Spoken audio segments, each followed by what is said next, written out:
Hi guys, this is Nathan Schmidt with PixelApocalypse.com, and I'm here to bring you your Battlefield Bad Company 2 video review. DICE has released their expansion to Bad Company 2. It's a Vietnam War era expansion.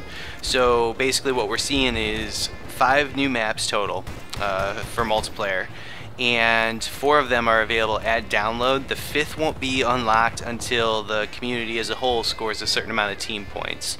I guess this is DICE's way of promoting teamwork in the game and getting people to do things like, I don't know, spot their enemies, revive, repair vehicles, things like that.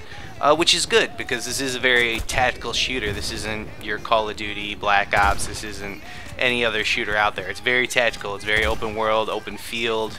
It's more of a battlefield simulator than anything else, in my opinion. And it's really well done. I mean, this is what DICE does best, and you know, the expansion is no exception.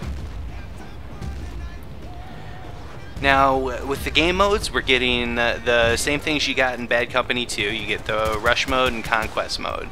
You also get things like Squad Deathmatch, Squad Rush, all that good stuff. But the primary game modes are Rush and Conquest. Those are what most people play on a regular basis.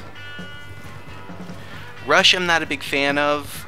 I had issues with Rush in Bad Company 2, the main game, and that hasn't changed with the expansion. I feel like a lot of the time you're being herded through choke points to get to the objectives, and I'm not a big fan of that.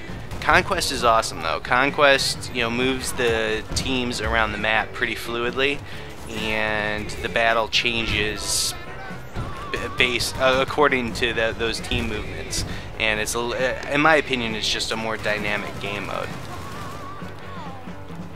DICE has gone in and rebalanced all the weapons. All the weapons are Vietnam War era weapons. You're not going to see any XM8 prototypes with a red dot. You're not going to see any sights at all. Everybody's using iron sights unless you're a recon class, which is awesome. You know, no more getting sniped from across the map with an M6 by a medic with an M60 and a red dot. That's not there anymore. But all the weapons have been rebalanced, and they feel really, really, really good.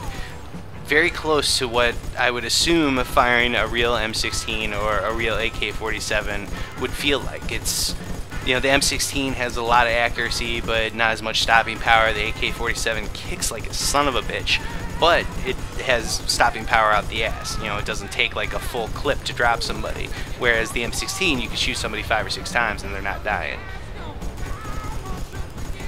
Vehicles themselves, what you were seeing in the video here is Khe Sanh Temple. They added a patrol boat, which is a lot of fun. They are sniper bait though. They're very powerful weapons, but you gotta watch out for snipers. There's no cover.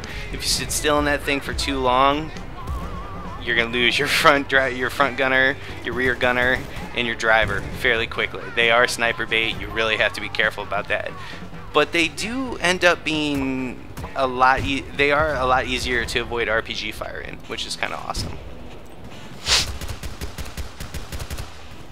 Now the map design, the maps are really, really well laid out. I really enjoy them. I can't point out a single stinker in the bunch. I really enjoyed all of them. They feel very King of the Hill-ish, mostly. Except for Phu Bai Valley, most of the maps are very infantry-centric, which is nice. You don't have a lot of vehicle camping and people just base raping with a chopper or a tank or whatnot.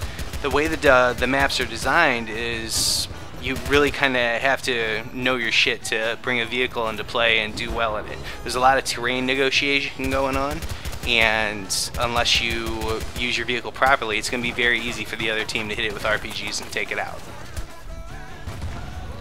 But yeah, the maps are very King of the Hill. They're very, you have to hold the middle of the map and then press your advantage. So a lot of the firefights and a lot of the combat takes place at the top of the hill, the middle of the map, and you better fight your ass off to hold that ground, because if the other team gets it, is able to hold it, and press their advantage from there, you're in big trouble. It's very hard to come back from that.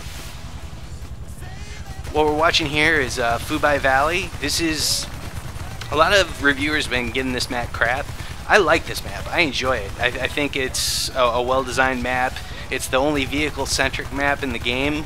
Both teams get Hueys, they get tanks, and they get Jeeps. And the tanks and the Jeeps have the 50 cals mounted on top. So they're supposed to, I guess, counteract the air support, but I think there might be a balance issue there. I mean, if I had one gripe with the game, I think that would be it. The 50 cals mounted on top of the vehicles don't do a lot of damage, and the helicopters, if you get a good pilot, they could do a little more damage than I think would probably be appropriate for the balance of this map.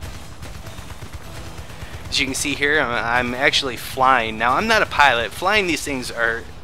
The Hueys, I mean, they come equipped with rockets, 2 door gunners, they are a blast. You get in one with your squad, you could do, like I said, you could do a shit ton of damage. They're a ton of fun to fly if you know what you're doing. If you don't know what you're doing, I'd say don't attempt it because you're going to get yelled at by your team.